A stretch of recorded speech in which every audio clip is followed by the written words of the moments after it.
Microsoft Excel के बारे में। ठीक है, माइक्रोसॉफ्ट एक्सेल होता क्या है। जैसे अभी तक हम लोग पढ़े हैं माइक्रोसॉफ्ट ऑफिस का सबसे फर्स्ट चीज जो है उसको पढ़े हम लोग एमएस वर्ड पढ़े, जिसका फुल फॉर्म होता है माइक्रोसॉफ्ट वर्ड। आज इसका दूसरा टॉपिक जो है हम लोग शुरू कर रहे हैं माइक्रोसॉफ्ट एक्सेल। ठीक है, माइक्रोसॉफ्ट एक्सेल होता क्या है, तो सबसे पहले इसका इंट्रोडक्शन हम लोग जानेंगे जो माइक्रोसॉफ्ट एक्सेल होता क्या है।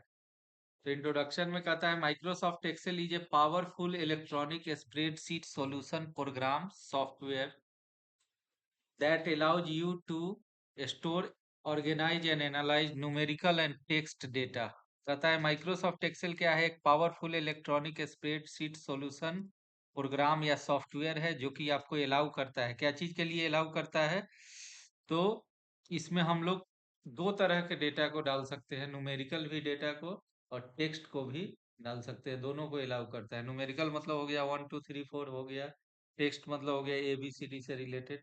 ठीक है, तो दोनों तरह के डेटा को हम लोग क्या कर सकते हैं, इसमें इनपुट कर सकते हैं। ठीक है, Microsoft Excel is developed by Microsoft Windows के द्वारा डेवलप किया गया है, मतलब विंडोज ऑपरेटिंग सिस्टम पे रन करता है। ठीक है, it is mainly use for calculation. इसका मेनली रूप से हम लोग किस चीज के लिए यूज करते हैं, कैलकुलेशन के लिए यूज करते हैं, ग्राफिक टूल बनाने के लिए करते हैं, पाइवोट टेबल बनाते हैं, चार्ट बनाते हैं। ये सारा चीज इसमें हम लोग को सीखना है।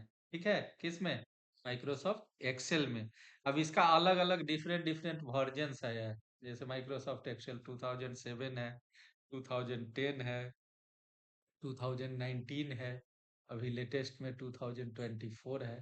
तो ये ईयर को बताता है जो चीज, जैसे MS एक्सेल 2007 हम बोलते हैं, मतलब ये 2007 ईयर में आया, 2007 में आया। ठीक है, अगर हम 2024 बोलते हैं मतलब वो 2024 में आया। ठीक है, तो जैसे जैसे मतलब नया अपडेट आते रहता है उसका वर्जन चेंज होते रहता है। ठीक है, एडिशन वर्जन। ठीक है, तो अब हम लोग जानेंगे इस माइक्रोसॉफ्ट एक्सेल का सबसे पहला टॉपिक जो है स्प्रेडशीट। स्प्रेडशीट क्या होता है, तो कहता है spreadsheet is an electronic document in which data is arranged in row and column. Spreadsheet जो होता है वो इलेक्ट्रॉनिक डॉक्यूमेंट होता है जिसमें हम लोग डेटा को रो और कॉलम में अरेंज करते हैं और तब उसका कैलकुलेशन करते हैं। ठीक है, इसमें कॉलम का संख्या कितना होता है, तो 16,384 होता है कॉलम का संख्या एक सीट में, और 10,48,576 रो का संख्या होता है एक सिंगल वर्कशीट में। ठीक है,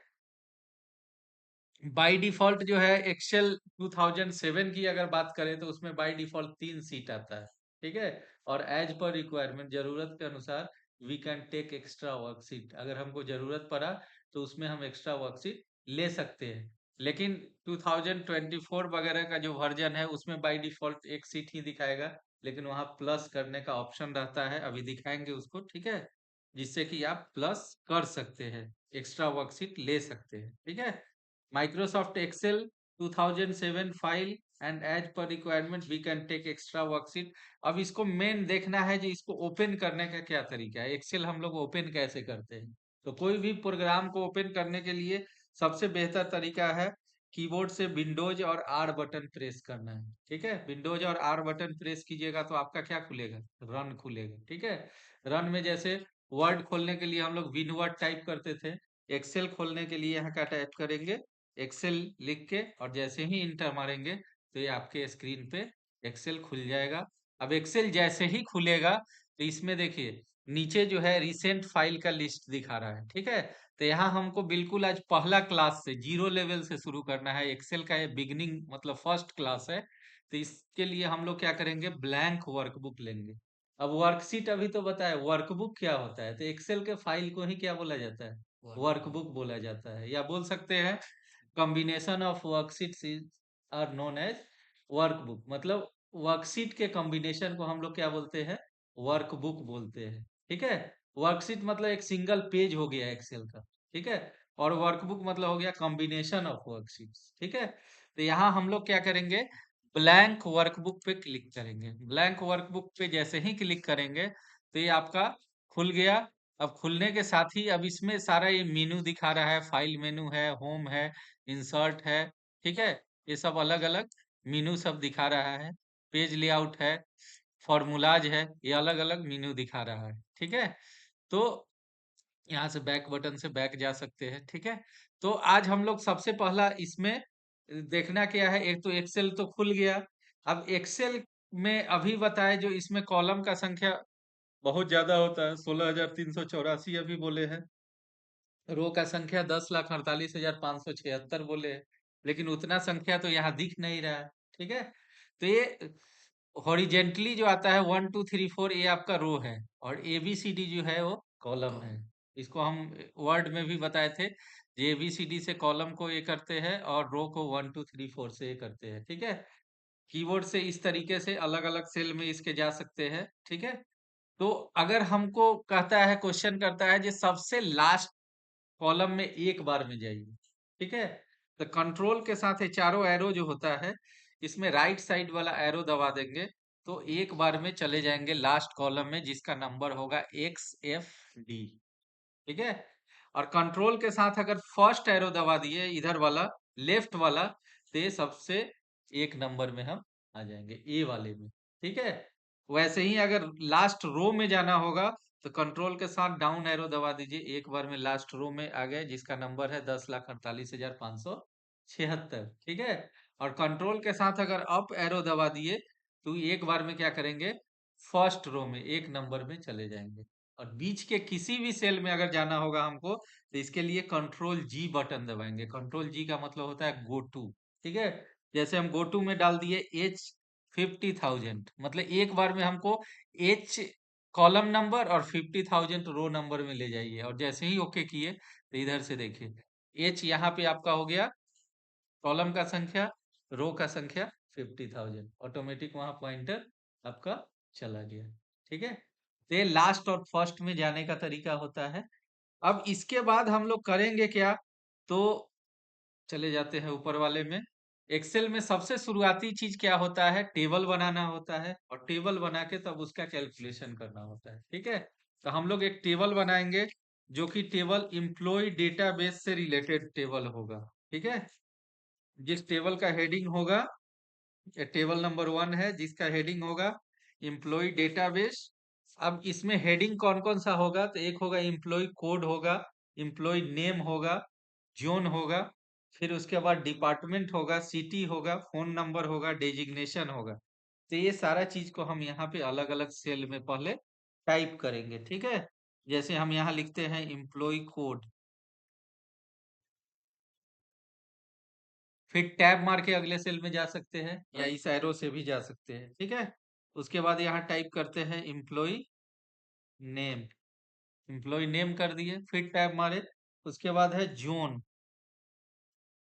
जोन के बाद है सिटी, सिटी के बाद है आपका डिपार्टमेंट, डेप्थ शॉर्ट फॉर्म में लिख सकते हैं।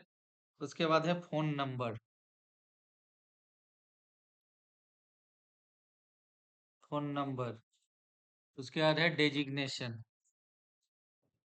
डेजिग्नेशन। ठीक है, तो ये अलग अलग क्या हो गया आपका, अलग अलग सेल में। इसको एक बॉक्स को क्या बोलते हैं, सेल बोलते हैं। सेल जो होता है, एक रो और एक कॉलम के कॉम्बिनेशन से ये बन गया बॉक्स, जिसको हम लोग सेल बोलते हैं। ठीक है, CELL। ठीक है, इसी सेल का अलग अलग जगहों पे अलग अलग मीनिंग होता है। जैसे इस एक्सेल में इसको सेल बोलेंगे। ठीक है, बायोलॉजी पढ़ेंगे तो उसमें सेल मीन्स कोशिका होता है।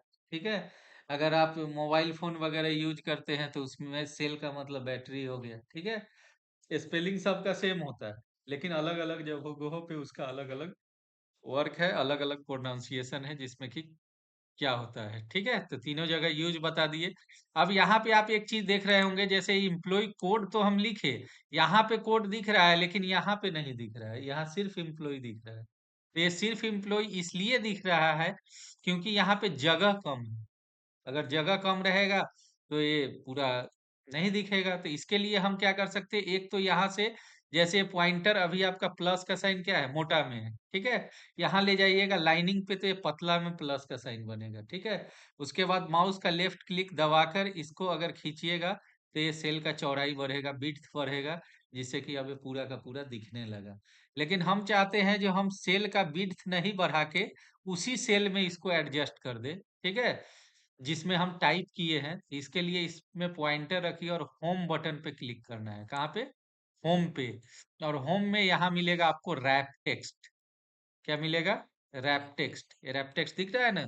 रैप टेक्स्ट में देखिए माइक्रोसॉफ्ट एक्सेल ऐसे लिखा हुआ है, जैसे ही रैप टेक्स्ट पे क्लिक करेंगे तो एक ही सेल में ऊपर नीचे हो जाएगा। देखिए एक ही सेल में आपका ऊपर नीचे हो गया।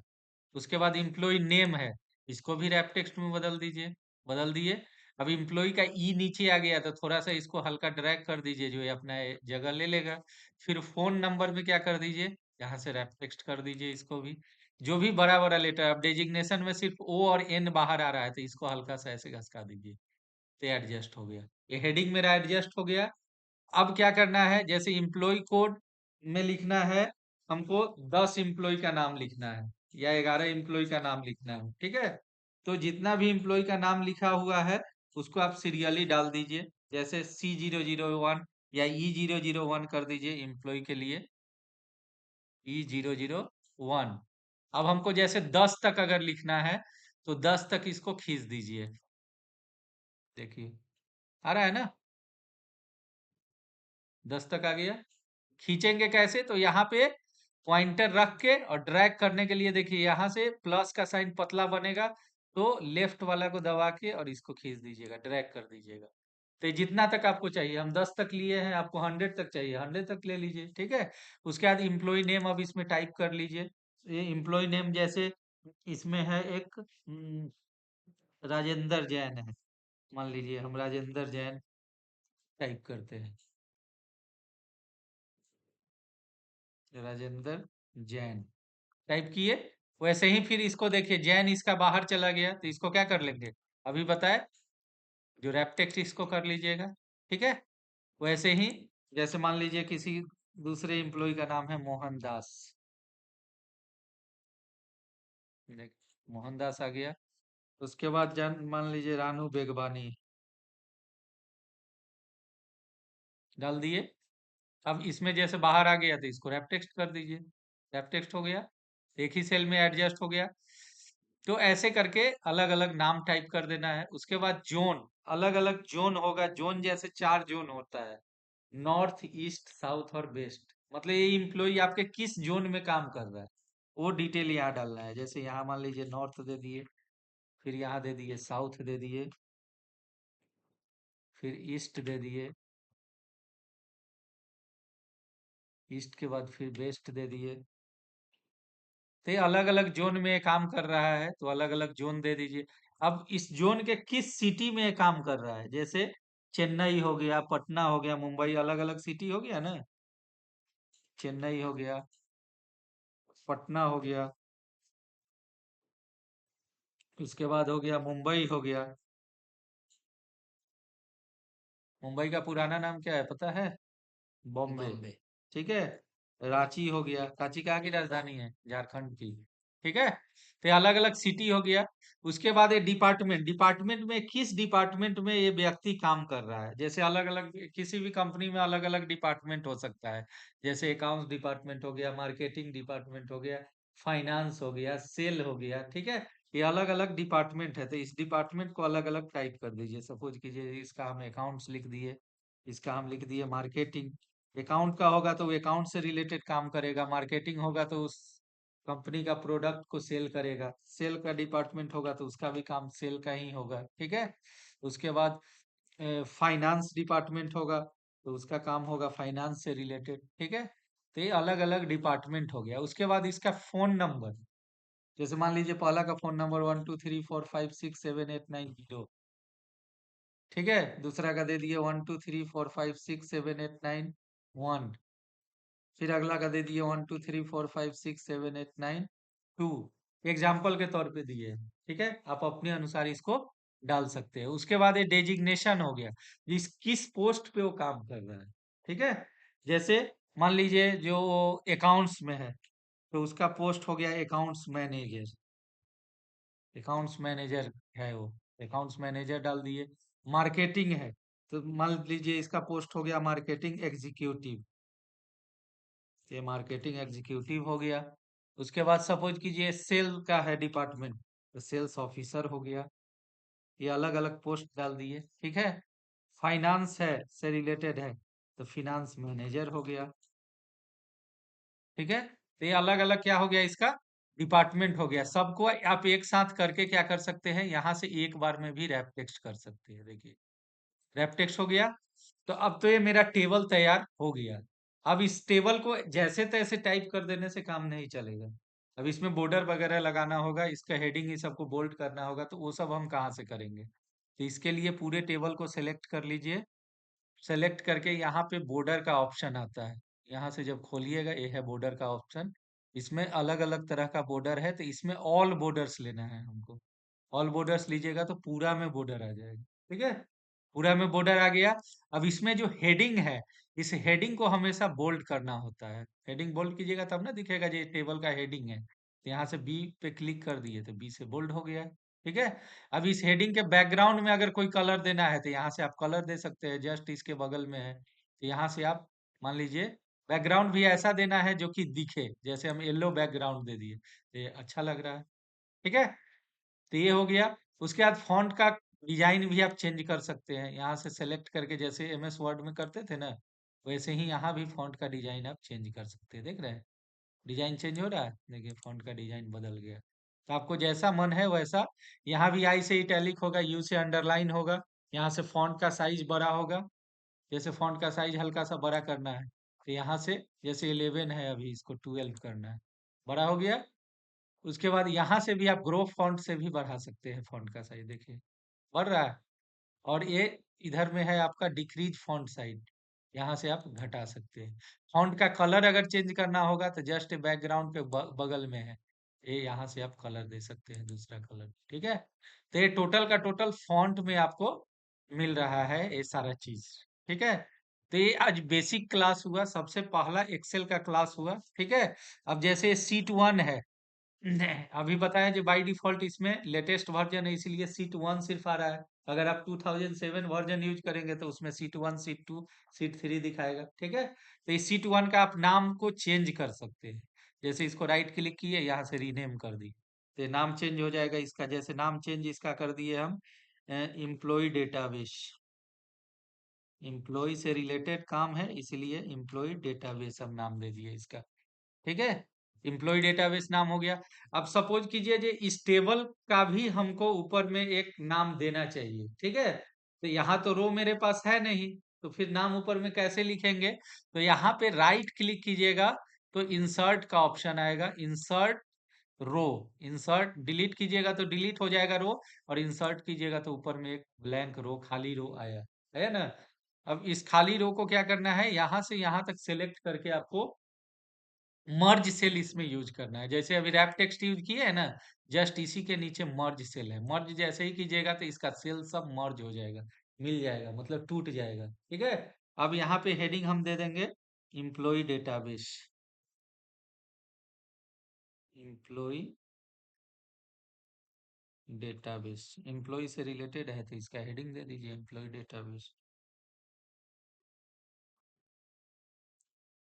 डेटाबेस डाल दिए। अब इसको भी जैसे इस टेबल का पार्ट बनाना है, तो इसको फिर सेलेक्ट करके यहाँ से क्या कर दीजिए, ऑल बॉर्डर्स दे दीजिए, तो ये भी टेबल का पार्ट हो गया। अब ये अच्छा नहीं लग रहा है जी, इसका बैकग्राउंड जो है येलो में है, लेकिन ऊपर हेडिंग दिए उसका बैकग्राउंड नहीं है, तो इसको भी येलो कर दीजिए। और नहीं तो सेम प्रॉपर्टीज अगर इस पे अप्लाई करना है, तो इस पे क्लिक करके और उसके बाद यहाँ से फॉर्मेट पेंटर बटन का यूज कीजिए, ठीक है। फॉर्मेट पेंटर में जाके फॉर्मेट पेंटर लीजिएगा तो एक ब्रश का साइन बगल में दिखेगा, दिख रहा है। इस पे ले जाके जैसे ही क्लिक कर दीजिएगा, तो ये देखिए इसका प्रॉपर्टीज सारा आ गया, लेकिन इसका प्रॉपर्टीज आया तो ये मर्ज सेल नहीं है, इसीलिए मर्ज सेल को हटा दिया। तो फिर से इसको क्या कर दीजिए, मर्ज कर दीजिए। बात समझ में आई। तो ऐसे करके हम इसका पहला टेबल को, आज पहला एक्सेल का सबसे फर्स्ट क्लास जो है उसको हम लोग कंप्लीट किए। अब इस फर्स्ट क्लास को कंप्लीट करने के बाद फाइल में जाके क्या कर लेंगे, इसको सेव एज से सेव कर देंगे, ठीक है। सेव एज में जाएंगे। सेव एज में यहाँ से क्या करना है, आप अपना दिस पीसी में जाइए, या जहां भी आपको सेव करना है, जैसे डॉक्यूमेंट में सेव करना है तो डॉक्यूमेंट ले लीजिए, और यहाँ अपना नाम या फाइल का नाम आप फाइल का नाम में अपना नाम भी डाल सकते हैं। ठीक है, जैसे हम आदर्श नाम से इसको सेव कर देते हैं, तो आदर्श दे दिए। और उसके बाद जैसे ही यहाँ से सेव पे क्लिक करेंगे तो ये क्या हो जाएगा, सेव हो जाएगा। ठीक है, ऐसे सेव का यहाँ आइकॉन भी है, इससे भी हम सेव कर सकते हैं। ठीक है, तो ये आज पहला क्लास कंप्लीट हुआ। ठीक है, इसको यूट्यूब पे भी देख सकते हैं आप। यूट्यूब का जो मेरा चैनल है आदर्श स्मार्ट इंडिया, उसको सब्सक्राइब कीजिएगा। और उस पे ये फाइल आपको, ये वीडियो आपको दिखेगा, वहां से भी वॉच करके आप हेल्प ले सकते हैं। ठीक है, थैंक्स।